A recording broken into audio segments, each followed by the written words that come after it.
It is officially spooky season around here, which also means we are all starting to look for things we can do in our classrooms to help capture the energy and maybe calm down the cray-cray a little bit. That's why this week I am planning with you to use an easy to implement project-based learning activity in the classroom that's gonna help capture the fun of Halloween. So grab your planner, let's get started.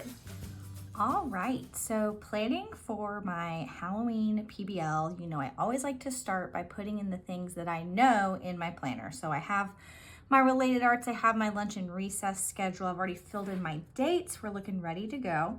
Now, I don't have any other details for this week yet. I haven't made it that far, and that is A-okay. I'm really just gonna focus on how I wanna use the PBL within this week. I think that's gonna help me kind of narrow down what my other activities are gonna look like in my other subject areas. It'll help me get a really good idea of how much time I have to work with. So I know that within this PBL, there are 4 stations, and I really wanna give my kids time to work on these. There's lots of ways you can use the PBL stations. You can bundle them up and have them be your station activities for an entire week. You can give your students a chunk of time and say, this is what we're all working on right now. They can work in partners. They can work independently. It's my favorite thing about a resource like this is that it can go so many different ways in your classroom. So I'm just gonna show you how I'm working with this year in my classroom with my students. Your kiddos probably have completely different needs than mine. That's the magic of education, right?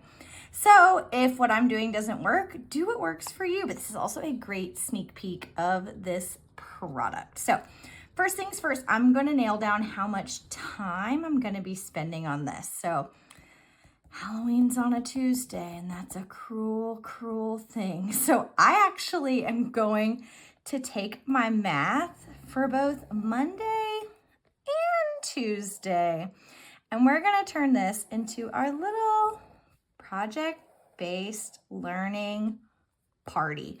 We're just gonna lean into the crazy. We are going to just accept it for what it is, and man, are we gonna have fun working on this PBL over the course of the next 2 days. All right, now that I've identified the amount of time I'm gonna give to this activity, I am now gonna walk through, I'm gonna decide how my students are gonna do this activity, what resources I need to help them do this activity. I think I'm gonna have them do it independently, but I think I'm gonna set it up kind of like stations you can work through. So I'm gonna add this sticky here just so I can kind of record notes for myself. So this starting page is actually, I think I'm gonna snip it and put it up on my screen so students can see this as their starting point for this project-based learning activity. I love this.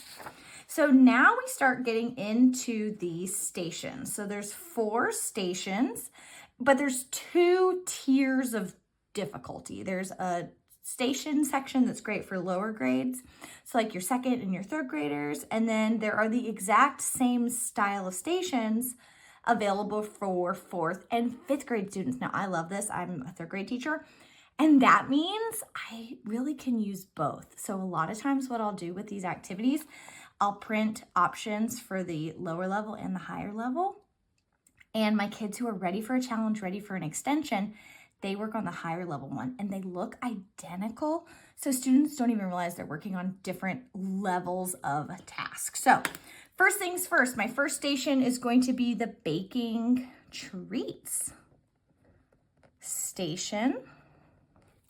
And for this, I'm going to have this page that students will write on. So students will need a copy of this. It does come with a black and white version, so I'll probably print black and white for this. So this first station is going to include baking treats, and then this page where they're going to be answering questions.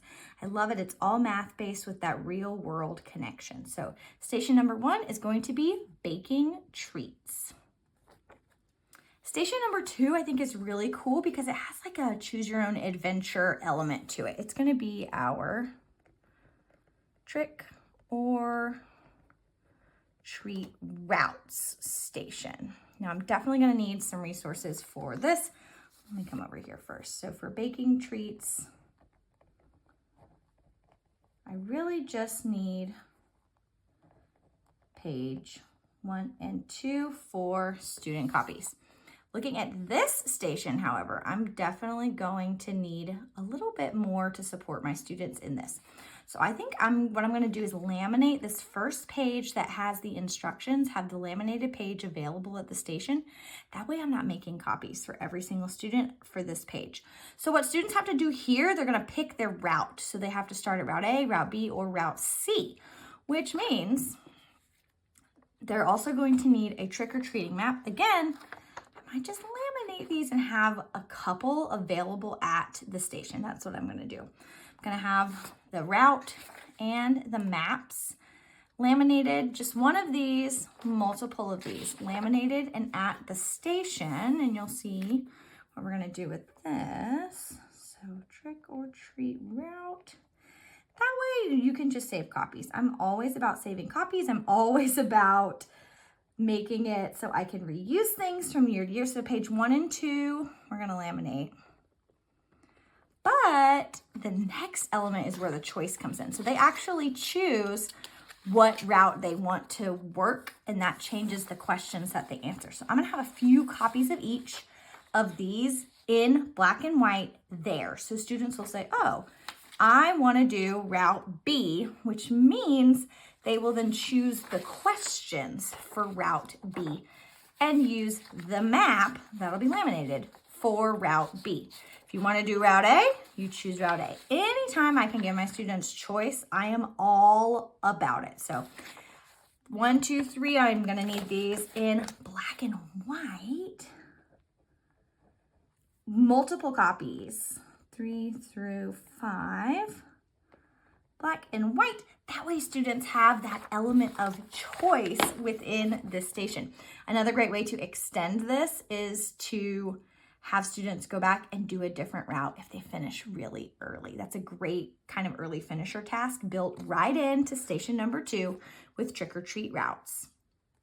Next is station number 3, and that is the pumpkin carving station. I love doing stuff with pumpkins this time of year because all students love a pumpkin activity. Now, this is actually one of my favorite activities because we haven't done our geometry unit yet. So this is a great opportunity to kind of see which students have understanding of these shapes and which students don't have an understanding of these shapes. So I love to use this because not only is it fun for students, it's creative, but it also gives me a lot of information about them and what they know and what they don't know. So for pumpkin carving, this one's easy peasy. I don't even need an information page for this. It's all the instructions are right here on it. It tells what they need. They draw the shapes on their pumpkin.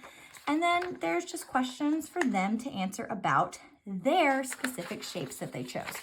I love activities like this within a PBL because this keeps students from borrowing answers from each other because their answers are going to directly correlate to their design that they did on the carving. So pumpkin carving station is going to be station number 3 that they will have time to work on over the course of these 2 days. And I just am gonna need page 1 and 2 ready to go for students to use at this station. Our last station is, let me get to it, so fun, candy sorting. So students have to count the candy pieces here, tally chart here, and then make a bar graph to represent the amount of candy that they got. I love graphing activities. I try and do graphing activities all year long just so students consistently see those graphing skills. It's a standard that they need to master, so this is a perfect activity for that. So my students are going to do candy sorting as their 4th and final Halloween PBL station option. After they've made their graph, they then use the questions to really show that they understood the graph that they made and that they can analyze data. So for candy sorting, I'm just gonna need pages 1 and 2. ready to go for students. Now, when I say I need these pages ready to go, it can look a few different ways. You could have the pages that they're going to be writing on all stapled together like in a packet ready to go for them. You could have physical places in the room where students go for these stations. That's how I like to do these activities personally, just because I like giving my kids the opportunity to move around the room, get up, stretch those legs. They can work beside different people throughout the window of time that they're working on it. Again, there are black and white versions of this as well that are perfect for those student recording sheets. At this, I think my students are going to love these stations over the day before Halloween and the day of Halloween. So I'm just putting a reminder that I'm doing this as stations around the room. Now that I know how I'm going to use this, it's perfect. I can go ahead and get my copies made, get them ready, take one more thing off my plate. Now, I got to tell you, the best thing about this resource right now is that it is completely free. I'm going to have a link up in the cards and down in the description box for you where you can grab this resource to use with your students. Again, perfect for grades 2 through 5 with 2 different options in terms of challenge for your Halloween mathematicians. Such a fun real world PBL that's going to save your sanity on Halloween. I know your students are going to love this project-based learning activity. It's going to be perfect for those crazy days leading up to and or right after Halloween. That's why I want to make sure you get the link to our free Halloween PBL resource. Perfect for grades 2 through 5, and it's really easy to differentiate for your students' needs. I'm gonna have the link up in the cards and down in the description box. Thank you guys so much for planning with me today. These are some of my favorite videos to film, and I wanna hear from you. What are your other plans for that fun week of Halloween? Any other read-alouds you're gonna do? Any favorite activities you do every year? If you're looking for more Halloween-themed ideas, make sure you check out this video from last year where I shared some of my favorite Halloween activities that are perfect for the classroom. If you aren't already, please hit that subscribe button. We put out new content here every single week. Don't worry, we have a lot more holidays coming up, and I'm gonna be planning with you for all of those. Thanks so much, guys. I hope you have an awesome Halloween and a not so wimpy day. Bye.